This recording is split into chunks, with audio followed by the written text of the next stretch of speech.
not in dollar bills. One day we will have a card swipe on the side of the offering plate. Just hanging in for it.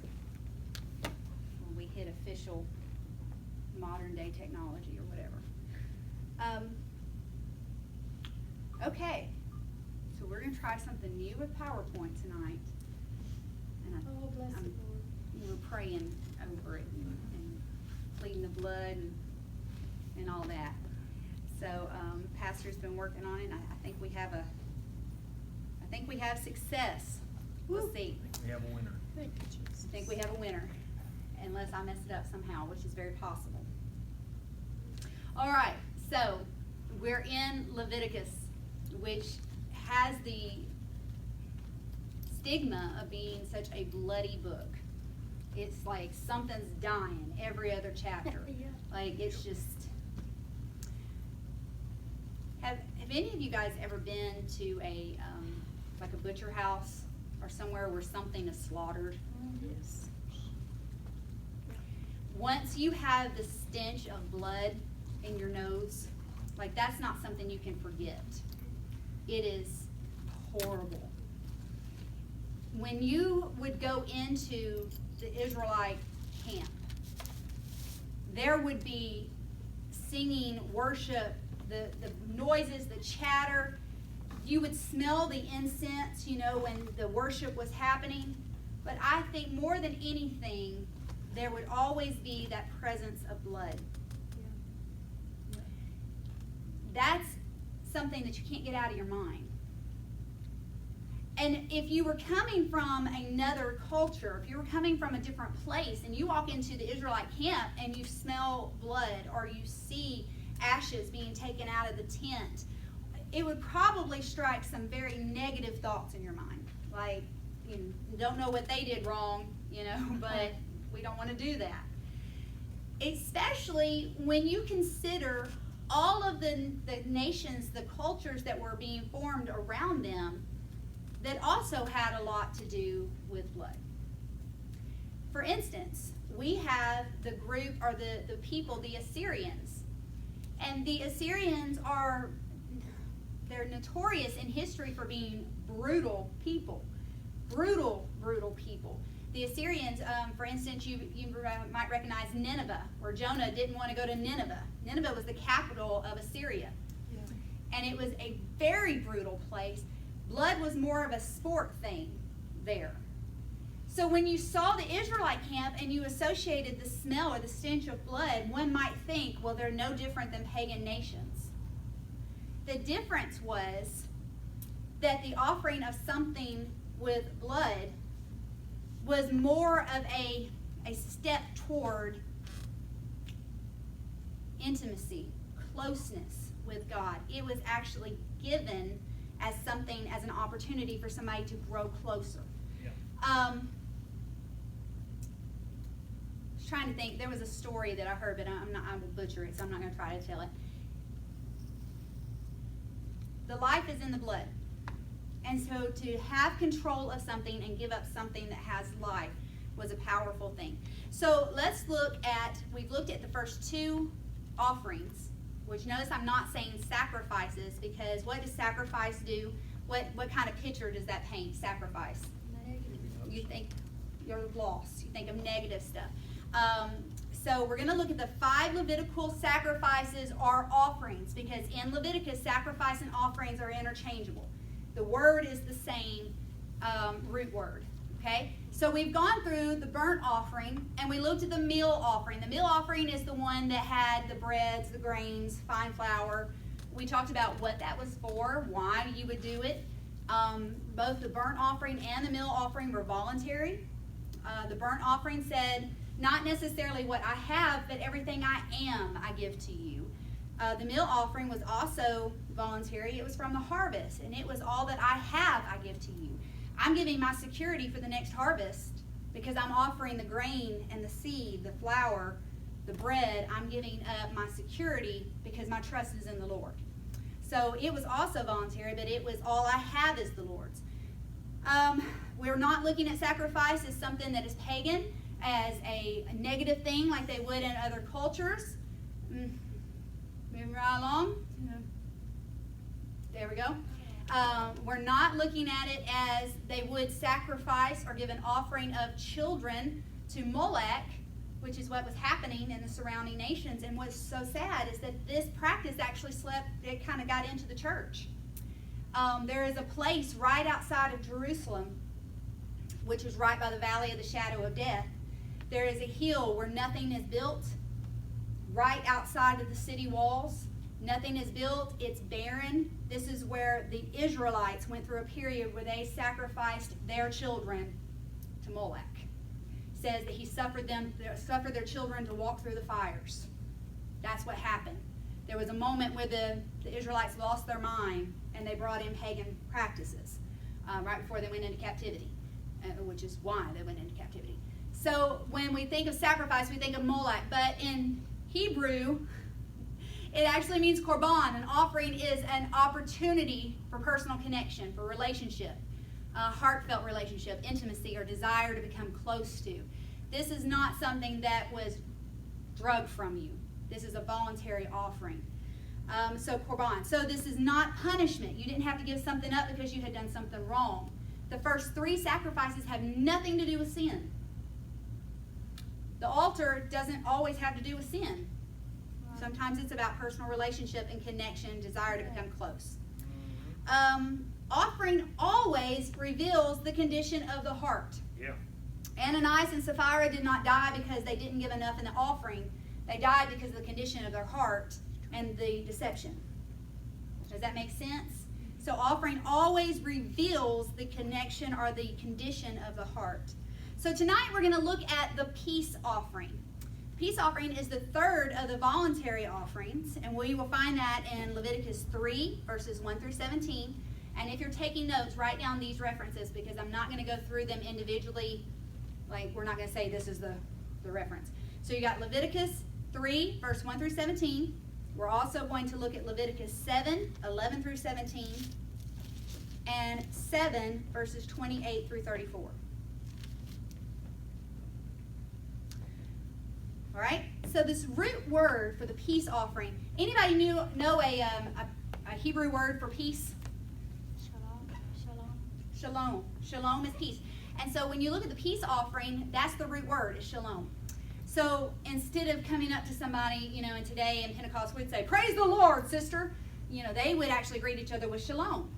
It was actually like, what is it, shalom aleichem? Is that what it was, Pastor? I don't know. We used to say something like shalom.com, something. I don't know. We were ignorant, but that was in college. So I think it's shalom aleichem, but it was basically peace be to you or to your family. It was their version of, hey, how you doing, basically. Howdy. But this particular peace offering has a different meaning. The root word is shalom. It is peace. But it's also called a fellowship offering. Now, I want you to think of all things holy, all things righteous, and all things godly and pure normally end in what? Especially in Pentecost. Fried chicken. It ends in a meal. Absolutely. Yeah. So when we say, next Sunday, we're going to have food and fellowship. Fellowship is gathering together around a meal and growing closer to each other. This offering actually has roots in fellowship because it doesn't just benefit the person giving the offering. It also benefits the priesthood. It is something where they're growing together, okay? So this is also called a fellowship offering because food and fellowship is of the Lord. A more accurate translation for this 3rd offering is actually a thanksgiving offering. The offering is voluntary, has nothing to do with sin. Okay? It is all about thanksgiving. This whole offering is a whole dinner. It doesn't just have barbecue. We got some bread to dip it up in. It's good stuff. Anybody hungry? You will be by the end of tonight, I promise. I thought about having like one of those Yankee candles that smells like barbecue, There is nothing like a lesson on sacrifice and offerings like some sense, anyway. And if I had been able to get to it fast enough, we would have done So we're going to read from Leviticus chapter 7, verses 11 through 17. There's actually a lot of verses here. If you're reading from the King James Version, yours is going to look a bit different. This is from the 1917 Jewish translation of the Bible. And the reason I'm using that is because some of those words that we've talked about that are interchangeable, they interchange them. Not because the King James Version is wrong, but this gives a little bit more understanding in the root words where the King James Version kind of filters. Does that make sense? Like it sometimes gives you words that were more prevalent in the time of King James as opposed to what was prevalent in this time. Okay, and this is the law of the sacrifice of peace offerings, which one may offer unto the Lord. If he offer it for thanksgiving, then he shall offer the sacrifice with the thanksgiving unleavened cakes mingled with oil, and unleavened wafers spread with oil, and cakes mingled with oil of fine flour soaked. And with the cakes of leavened bread he shall present his offering with the sacrifices of his peace offering. This is with the meat for thanksgiving. And of it shall present one of each offering for the gift unto the Lord, and it shall be the priest that dasheth the blood of the peace offerings against the altar.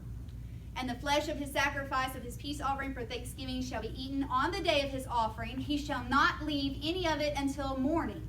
But if he does, if the sacrifice of his offering be a vow or free will offering, it shall be eaten on the day that he offereth his sacrifice, and on the morrow that which remaineth may be eaten. So if it's a free will Thanksgiving offering, go back one. Free will offering, yes. It should be eaten on that day. But if there are leftovers, okay, don't try to eat it all, but if you just can't do it, then it can be eaten on the next day. But that which remaineth of the flesh of the sacrifice on the third day shall be burnt with fire. Now, let me stop right there because I was just reminded of this, and it's not my notes. There is deep significance to the third day after death in Hebrew culture. Okay?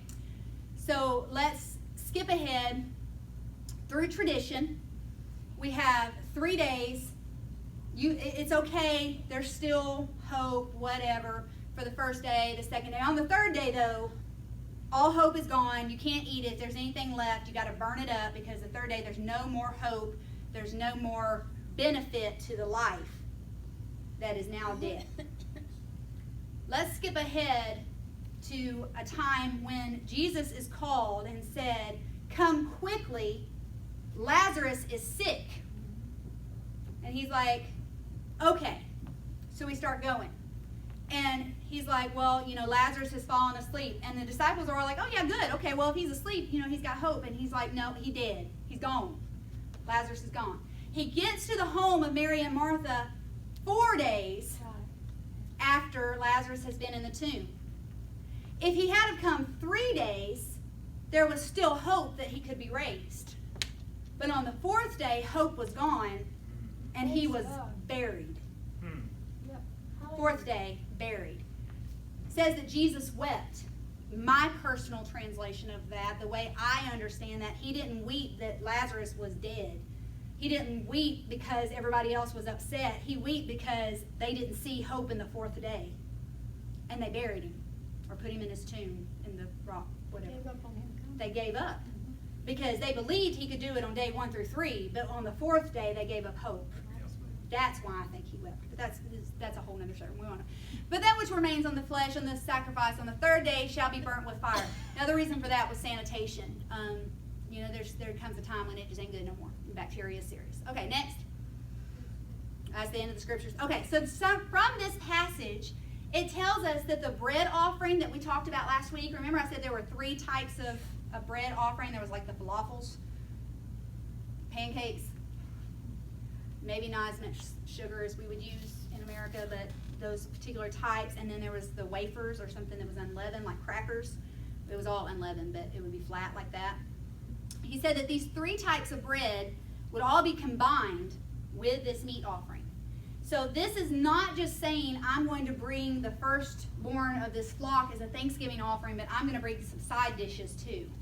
I'm also going to bring from the harvest because I know that God has provided from the wheat and the whatever of the ground, as well as all things that go moo or bad. Okay? So I'm taking it all. I'm taking something from everything.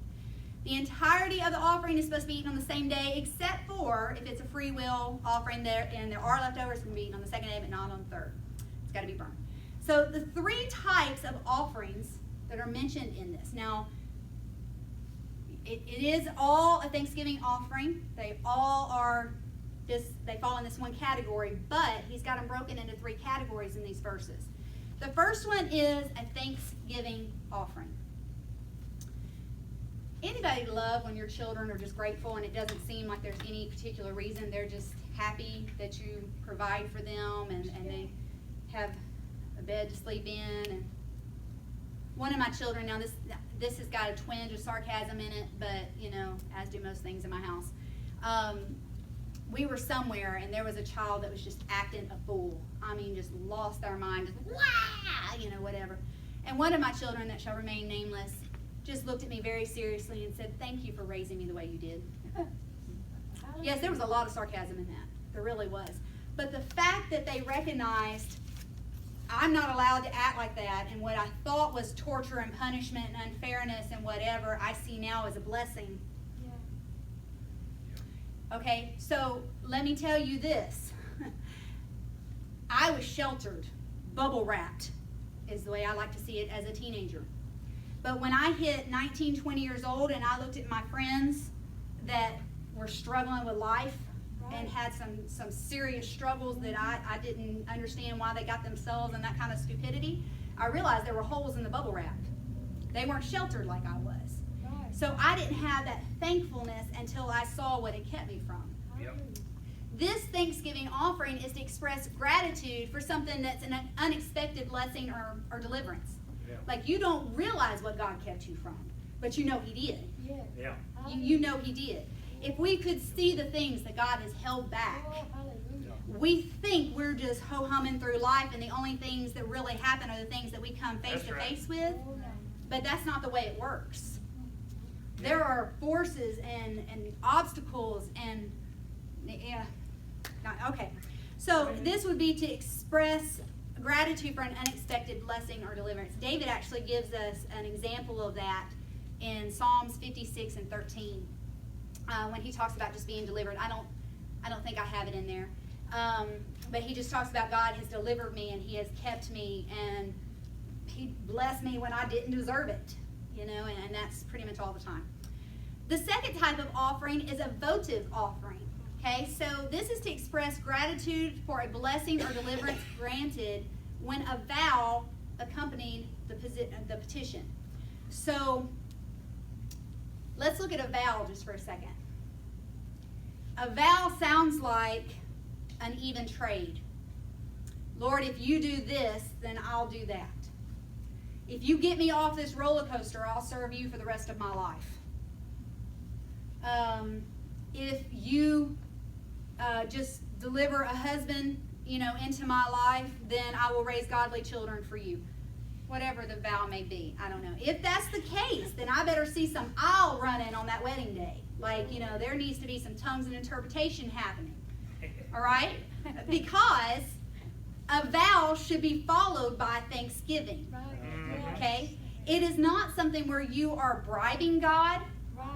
But it is something where you are saying, God, it means enough to me. It is this serious to me that if you will deliver me, grant this, help me out with this, whatever the situation is, if you will do this, because I know it's in your will, your word said it is, it's not just something that I want, then this I will accompany with it. I heard a minister today talk about this lady that had... she was a single mom. She had a couple kids. She had a good job, but it wasn't like they weren't living high on the hog, I guess you would say. And God had blessed her with a little ranch-style house where she raised her children in a good neighborhood. Wasn't a spectacular neighborhood, but it was a safe neighborhood, and they had a good school to go to. And he went and visited her one day, and she was just like beside herself, just, like tearful and everything she said. And he was like, what is going on? What happened? What is the deal? And she said, I fulfilled my vow. And he said, okay. She said, 30 years I have lived in this home, and I vowed to God that if He would help me, provide the opportunities for me to keep my payments up. She said, in 30 years, I have never been late on my payment. I have never had to worry where my next meal came from or whatever. She said, I vowed to God that after 30 years, when I paid my house off, I would continue paying the same amount as my mortgage for 1 year, and it would go into the church. She said, God, church secretary about passed out on the floor right there, shots off. God provided for her. He fulfilled His part, and then she fulfilled hers. For 1 year after her mortgage was paid off, she continued paying a mortgage payment into the church. It was not a bribe.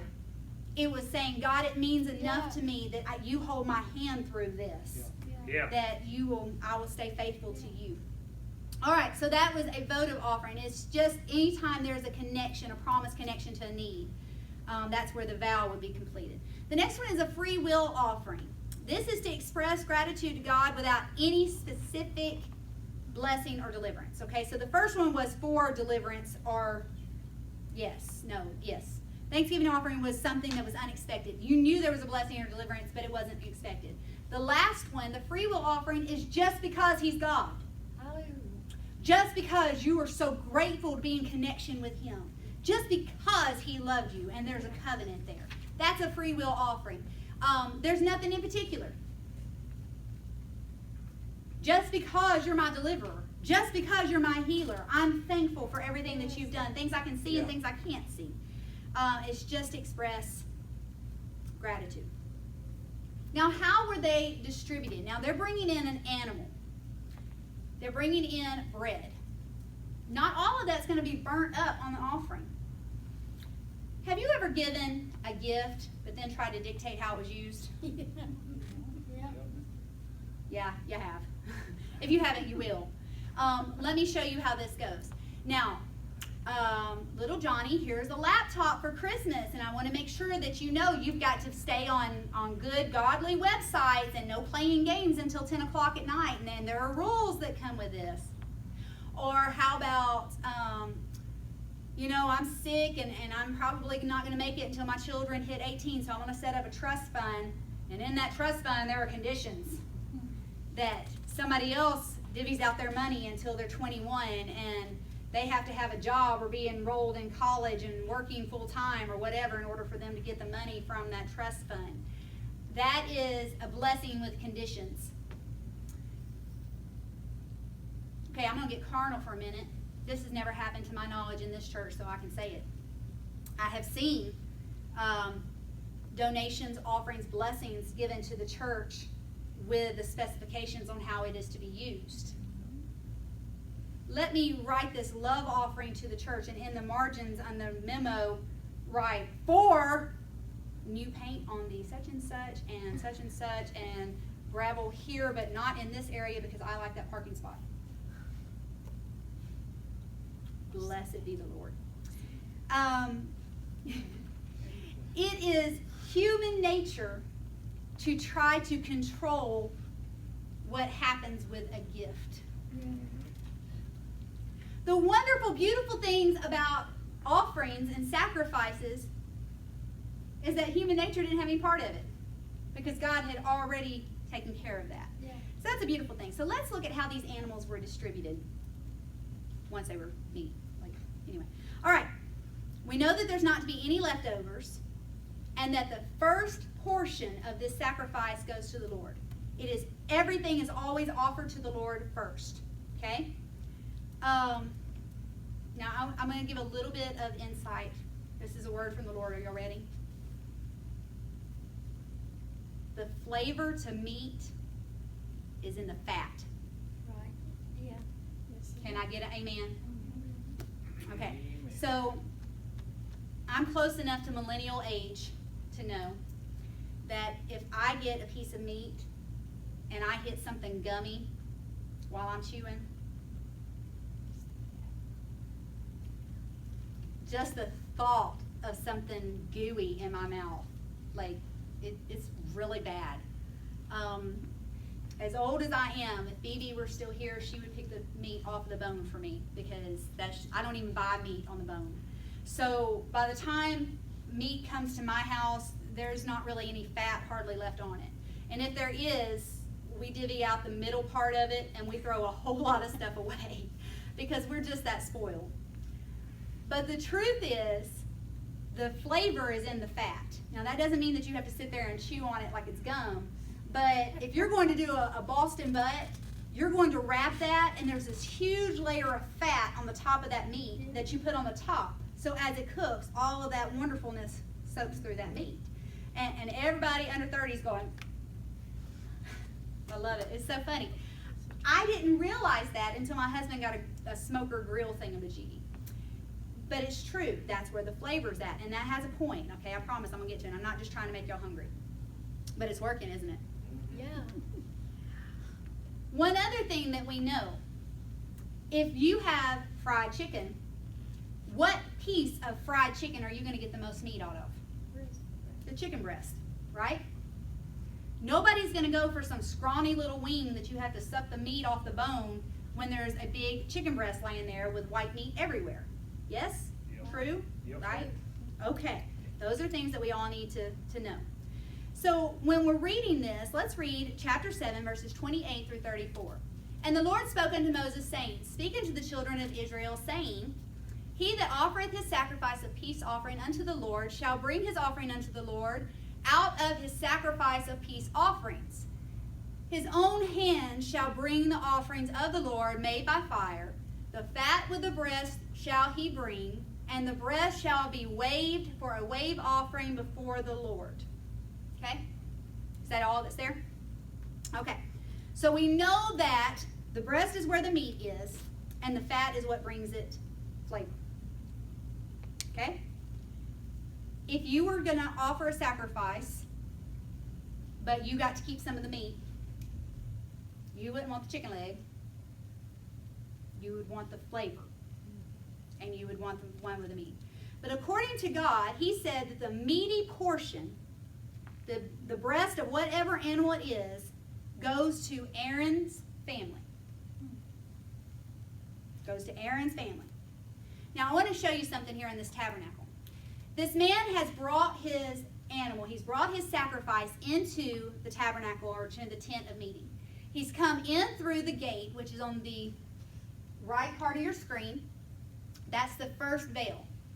He has brought this animal in, and he has been met by someone, a Levite or somebody from Aaron's family here at this gate, and they have inspected this animal to make sure that it's not derpy, there's nothing wrong with it, it's not blind, it is whatever. He has taken it to the place between the first veil and the offering, or the sacrifice place there, the, what's that called? Altar. And this is part of the outer court. This is different than the burnt offerings. Whenever they would take the first offering, the burnt offering, they would come in and they would have the animals inspected, and then they would go up on our screen, up to the very top of the screen, which is the north part of the tent. And that's where the person giving the animal would actually, he would kill the animal. And the priest would collect the blood. It was a lot of stuff, whatever. This is different. This, he doesn't go to the north part of the altar. He goes right in beyond the gate. Now, when I was young, we had this wonderful song that was about as bonchinky as it gets. Okay? It was beautiful. And it said, I will enter his gates with thanksgiving in my heart.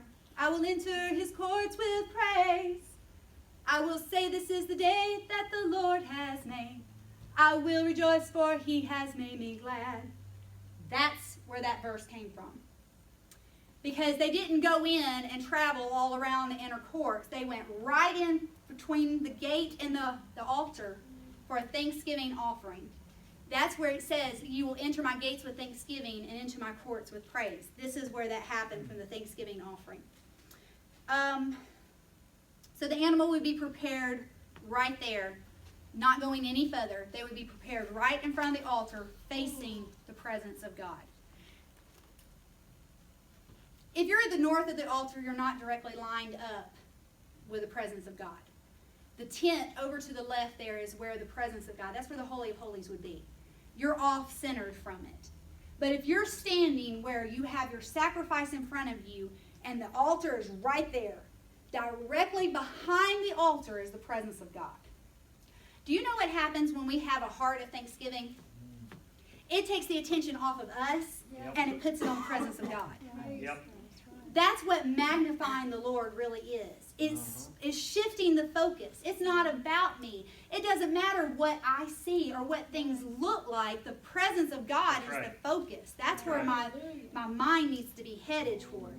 So when they were giving a gift of thanksgiving, they weren't thinking about their sins. They weren't thinking about the things that separated them from the presence of God. They were offering thanksgiving sacrifices in order to focus more on Him. Yeah.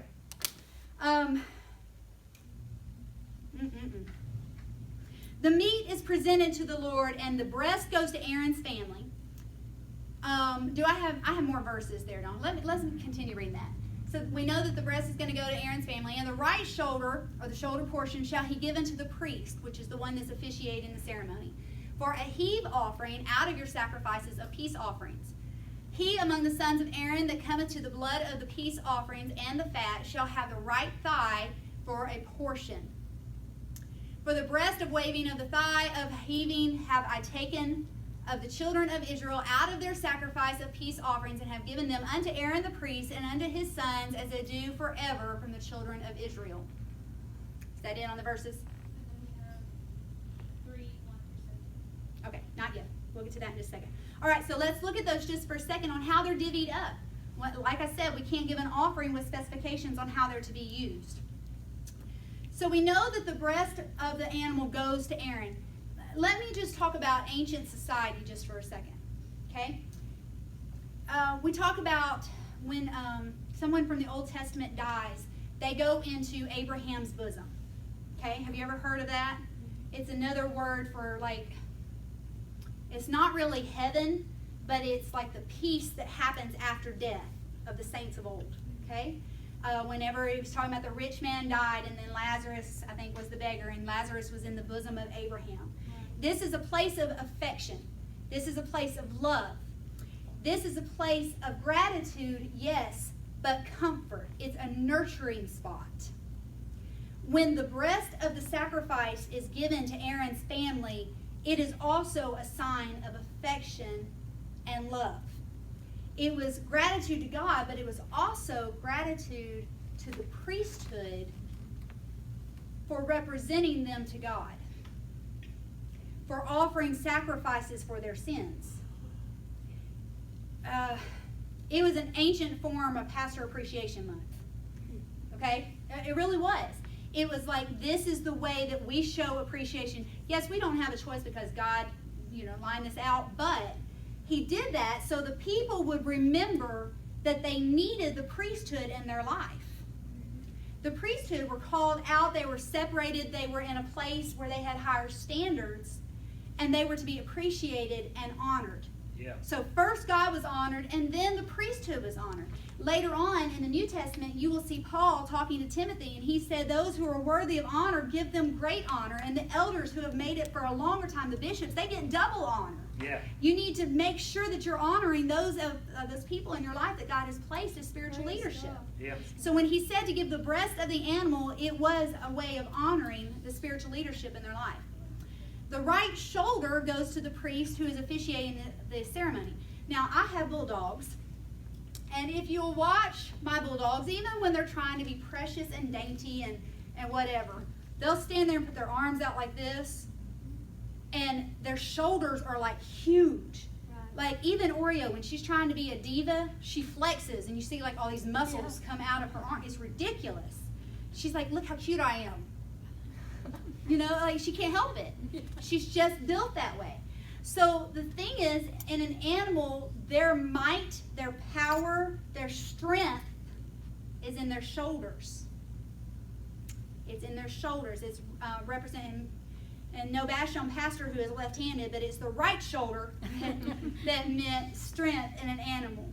Okay? It was the right shoulder. So giving the source of the strength to the priesthood acknowledged that the priest was their strength and was helping them grow closer to God.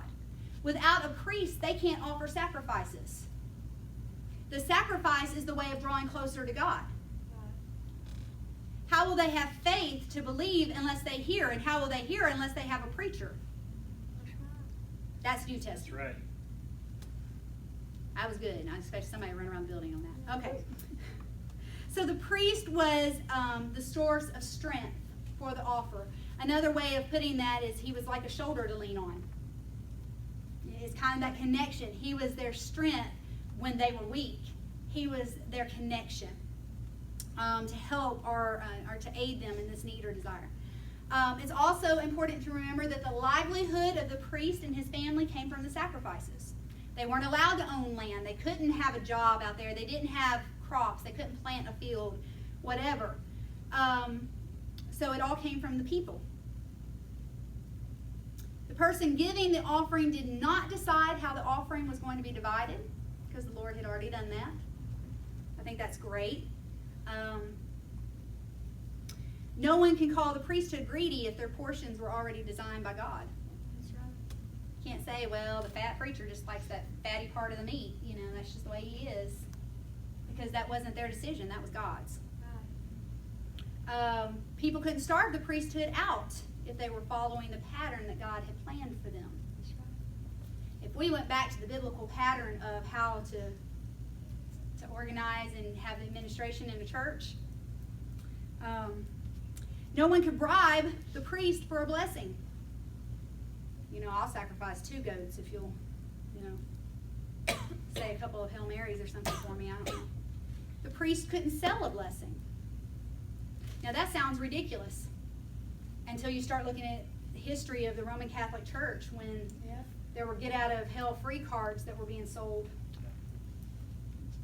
Yeah, that was a fun part of history that we don't talk about.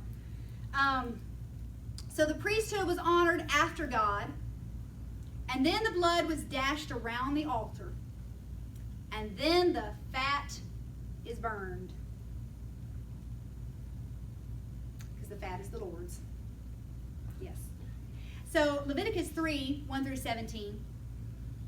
It says, and if his offering be a sacrifice of peace offering, and he offer of the herd, whether male or female, he shall offer it without blemish before the Lord. Notice that he doesn't say, God is not telling them exactly what animal to bring on this offering. It is complete and total free will. But it still has to be without blemish. Okay, so if you're going to bring a chicken, it has to be a good chicken. Yeah. Okay? All right. Next. Nope, I didn't do that. And if his offering be a sacrifice, a peace offering, if he offer of the herd, whether male or female, he shall offer it without blemish before the Lord. Is that all that's there? Oh. Okay.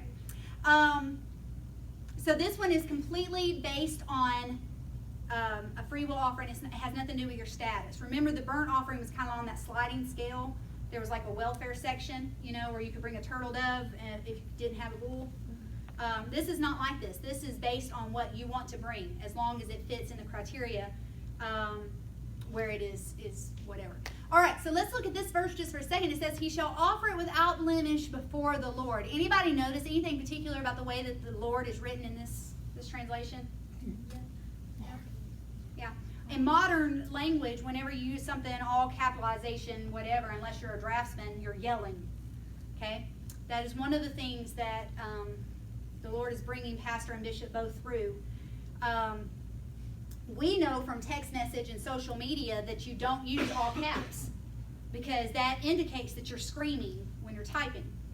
And draftman, whatever stuff that they do, you use a lot of all caps. Is that correct? Now, I guess that's just so it's clear, maybe. So it's, I don't know, just it looks more like typed font. So they use all caps. If you use all caps in the Bible, it's not screaming, but it's to draw your attention. This is important. Because italicizing and stuff like that wasn't really a thing. So it's all caps for a reason. That reason is because the translation from this, the word Lord there is actually part of the tetragrammaton, is that it is the biblical name for God. This is the same thing. Okay, so in Hebrew they don't have vowels; they only have consonants. So you have to imply what would fit there to make the word make a sound. Does that make sense? So this is the biblical name of the God of Israel. Now you will see in the Old Testament, you will see Jehovah Jireh, you'll see Jehovah Nisi, Jehovah Shalom, you'll see all of these different compound names for God. You will see, in fact, I think I have a list back there on the back. There's like, it's a huge list of compound names. But there are some verses where when it calls on the name of God, it calls the same thing that would be like the I am, and that is Yahweh. And Yahweh, translated, is the most intimate and relationship-based name of God. You see Jehovah Jireh, he's a provider. You see Jehovah Shalom, he's a prince of peace. Jehovah Nisi, he reigns in victory. He's mighty in battle. But when you see Yahweh, it's different. This is the one that Paul said, oh, that I might know him. Yeah. This is the God that is the most, how can I say that? I don't even know how you put it. This is the relationship that a man seeks with his wife. This is deep relationship. This is not a foreign God out there that you kind of want to know about. This is the God that created you, that knows your soul, that created you. This is the name that's used 83 times in Leviticus. Every time it is in connection with the ability to draw closer to him in offering and sacrifice. You don't use a name for God that invokes relationship and intimacy if you're talking about punishment through sacrifice. But you do if you're talking about relationship. Less of me and more of you. Oh, that I can decrease so he can increase. Right.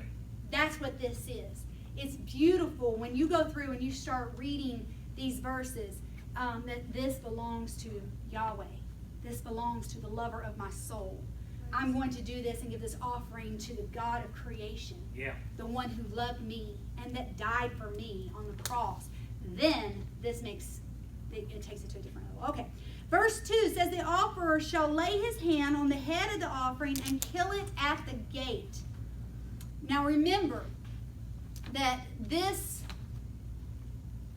offering has nothing to do with sin. Now we've seen before that on the burnt offering, before the animal was sacrificed, the person giving the offering would put their hands on the head of the animal. Right? This is very similar to what's going to happen on the Day of Atonement, but they're not doing anything to do with sin. What they're saying is every bit of gratitude and passion and whatever that's built up in me, God, I want this animal to represent all of that. And when it goes up in smoke, that's me giving my gratitude and my praise and my worship up to you. Everything that I've got welling up inside of me is going to go up with this animal. That's what they're doing. They're passing that gratitude onto the animal to send as a representation. Because offering represents the heart. Represents the heart. This is very similar to us in our answered prayer box. Yep. When we write, our house in Arkansas is sold, Praise God. Thank you, Jesus. we're putting something that's tangible, something that we can touch, Yep. with a representation of, thank you, Jesus, you provided again. Yep. Thank you, Lord. Hallelujah. This is just a side note. We kid around a lot after service when everybody's hungry and people are just kind of dragging their feet, and we're talking about where we're going to go eat or what we're going to do for food, but we haven't actually done anything yet. And the anointed word comes from a teenager that says fried chicken, and that just reminds us all that that's what we're supposed to be doing right now, is eating. In our society, it is very common to have meat with every meal, or at least one meal a day.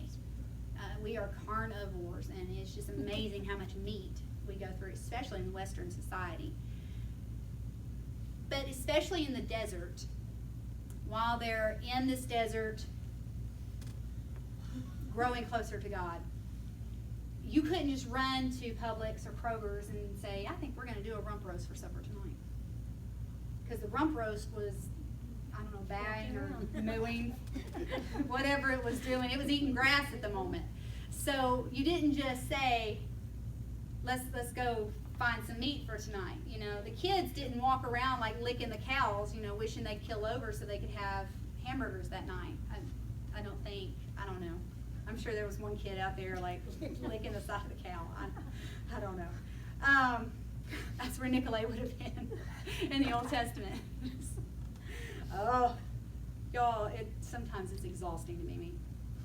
All right, if you were to kill a goat in the ancient times, you weren't just getting meat for that night, but you were also killing the living source of the fur that was going to grow, the milk that was going to come in, and the meat, and like, you know, the mobile lawnmower, all that kind of stuff. Everything that comes with a goat, you're giving up all of that because once you kill it, it stops working right. You know, manufacturer's defect. I don't know. But there are a lot of things in that goat that are sustainable for a long time. So if you were to give that up, you're not saying, hey, I think we're going to eat goat tonight. You're giving up the future of everything that goat would provide. It wasn't something that families got to do on a regular basis. So to have a meat offering or to give up that meat that smells so good, it is Dreamlands with the fat dripping into the fire, which smells wonderful. If you've not been to Dreamlands Barbecue, let me just tell you, the Lord moves in the spirit of smoke in Dreamlands. And that's what this would have been, because the fat would have been dripping down into the fire, and it would have put up this wonderful, wonderful fragrance. But they were giving up something that their family would have enjoyed and rarely got to.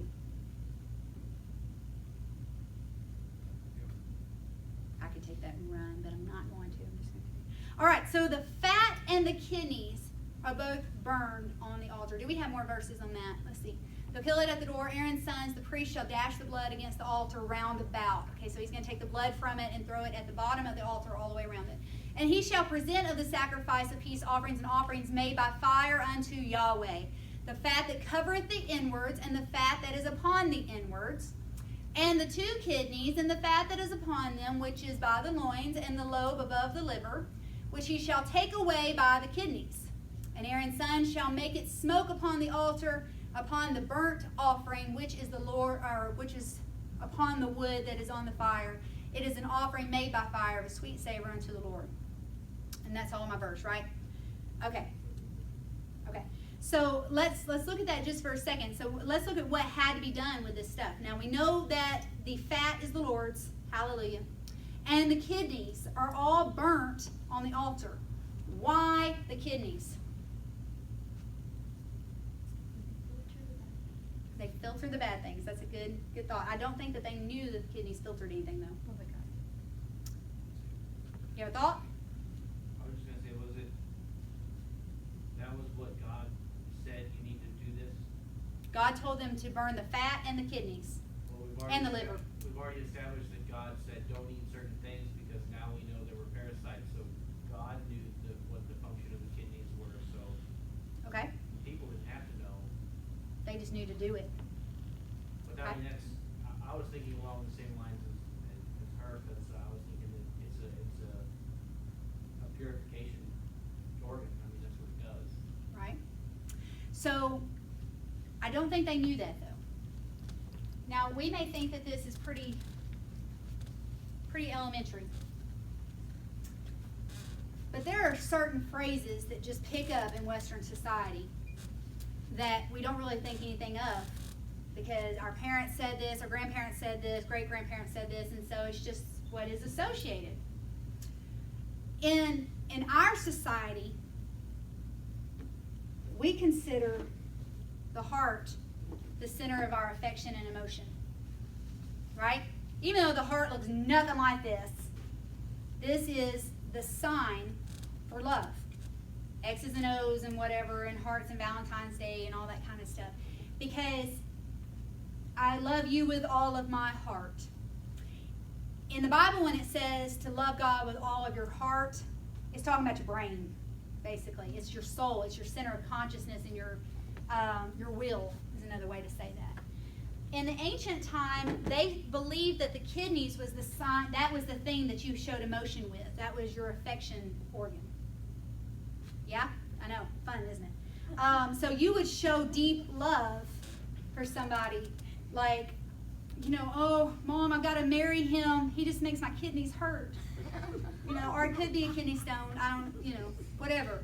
But one or the other, something big's going to happen.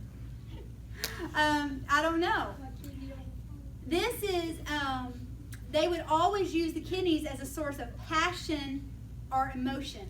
This kind of goes along the same lines as out of their bowels. We don't sing songs that have belly in them. But it's the same idea, it really is. My bowels ate for such and such. And I'm thinking, there's things that can take care of that. I don't know. You don't really read that thinking they're heart sick, because that's not how the wording that they would use. So they would love somebody with all of their kidneys.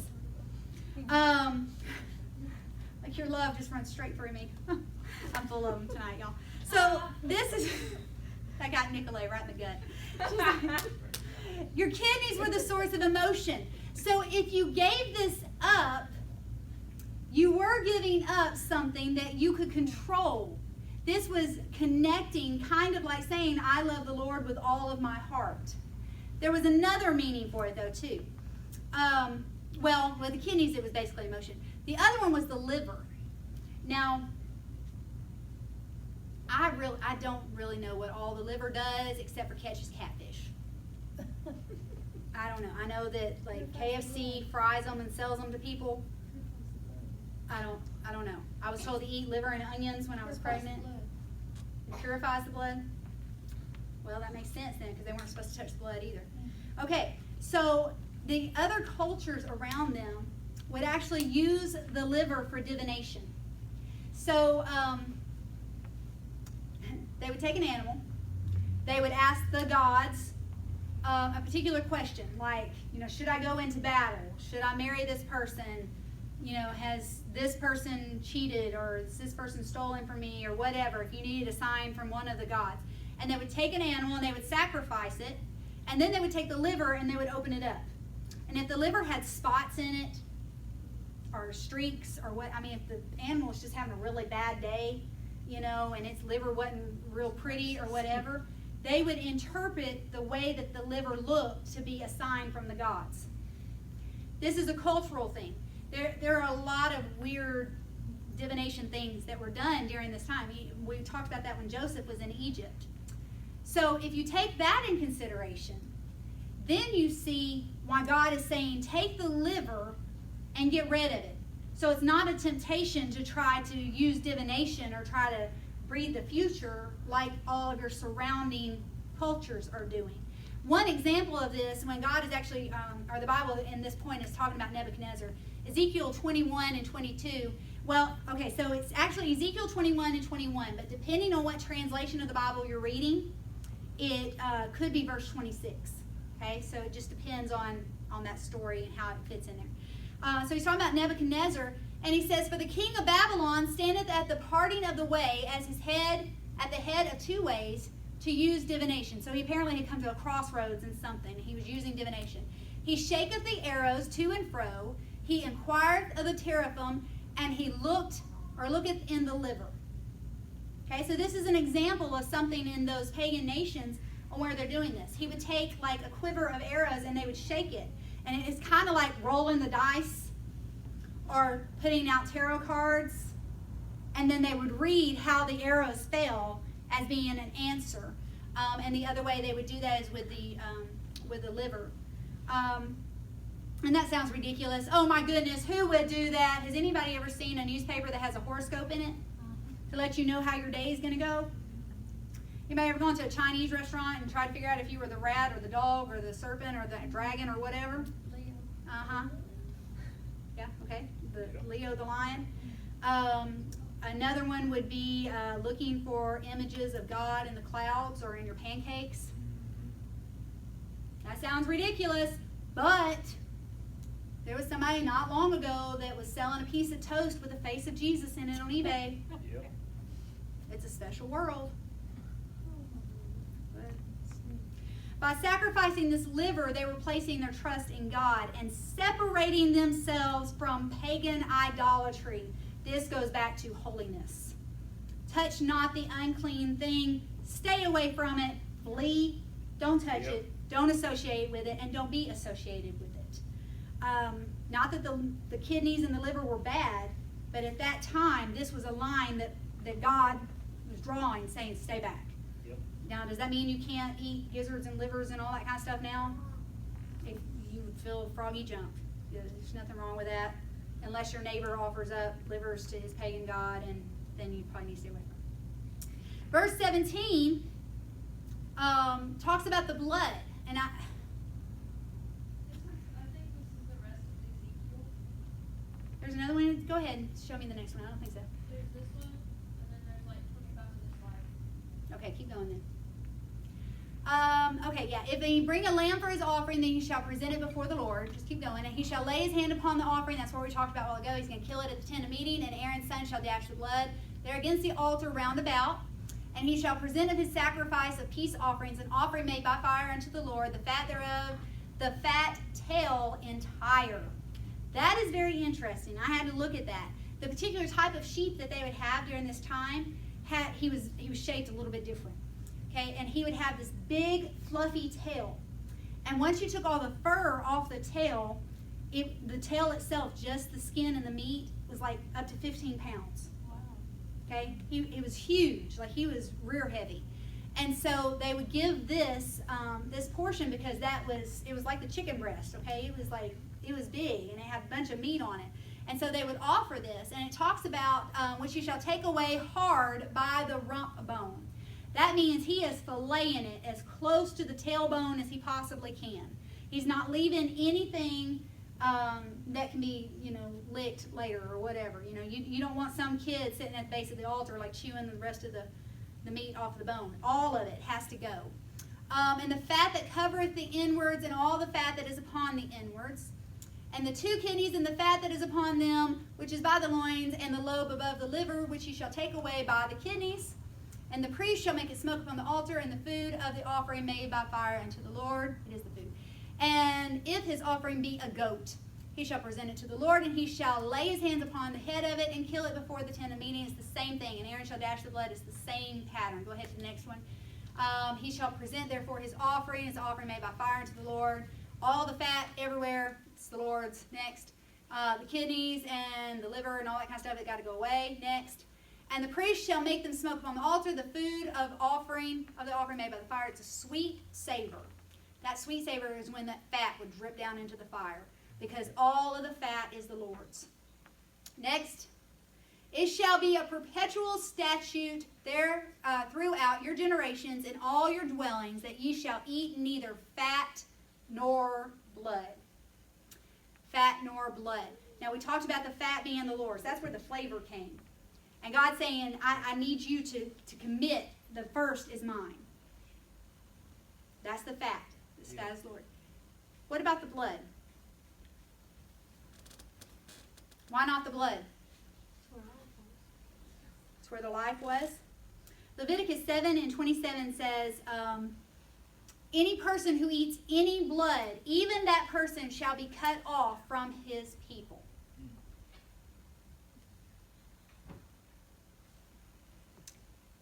That sounds pretty obvious, doesn't it? Now, I'm just going to throw this in. I always read the Old Testament with that thought of, what does this have to do with today? How does this apply to today? Is there a connection? That sounds so weird and, different. Like, who would go and drink blood? It's almost like, somebody would bite somebody's neck and drain the blood from their body and suck in their life. Oh, wait, vampires do that. What? Oh, wait, don't we have an entire romance deal, that happens in the Twilight about the sucking of blood? The Bible talks about things that are evil being called good and good being called evil. There is a confusion. Yeah, I know. It's just right over everybody's head, wasn't it? There is a confusion that is attempting to happen there when we connect what is just, it's good versus evil. Hogwash, it's demonic. Okay, so the undead and the drinking of blood is not something that Christians need to be entertained by. The Bible talks about not being an adulterer, not being a murderer, not being somebody that takes into divination and all of these different things, not being an adulterer, and not to take pleasure in those who do it. Yep.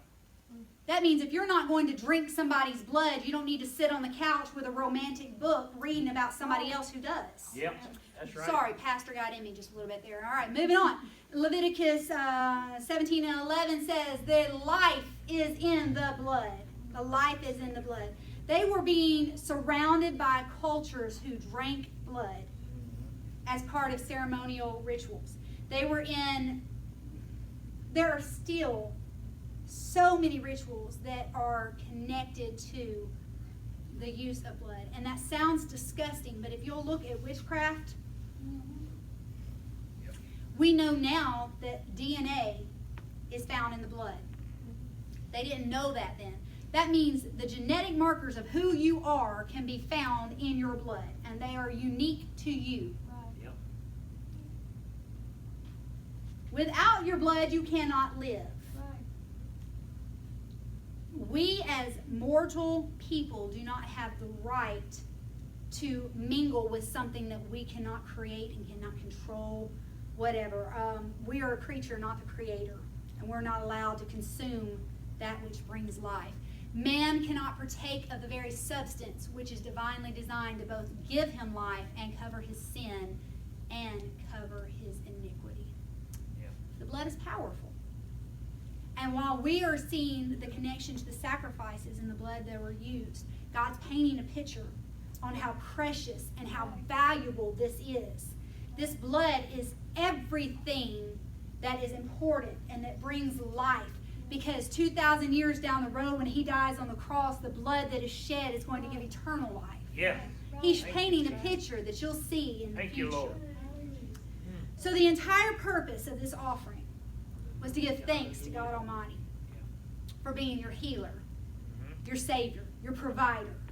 Everything that you have ever needed, this is where you would give thanks to him for that. Yep. So humor me for a minute. Can we stand? I am so overwhelmed with what God has done in my life, and more importantly, who he is in my life. Yeah. Have you ever thought about where you'd be without him? Have you looked at other people your age or who may have been through some of the things that you've been through and seen that, life could be a whole lot worse than it is right now? Anybody ever found out about something that God kept you from? That he protected you from? Can we take a minute and just thank him? Lord, I love you and I thank you, Jesus. God, you are awesome, Lord. I worship you and I praise you, God.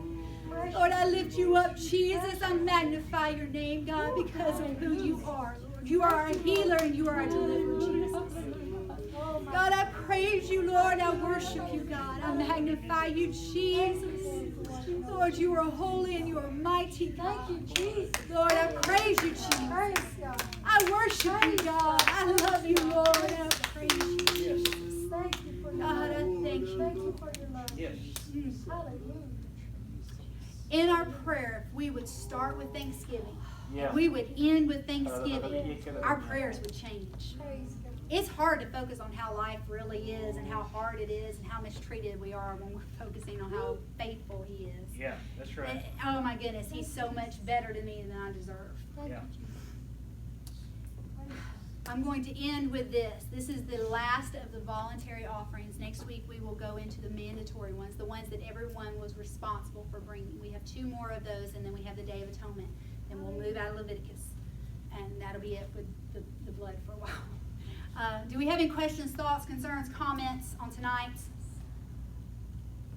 All minds are clear. They came in clear. They're leaving clear, so I didn't mess anybody up. I'm just hungry. Now we all got to find barbecue. All right, you're dismissed. In Jesus' name.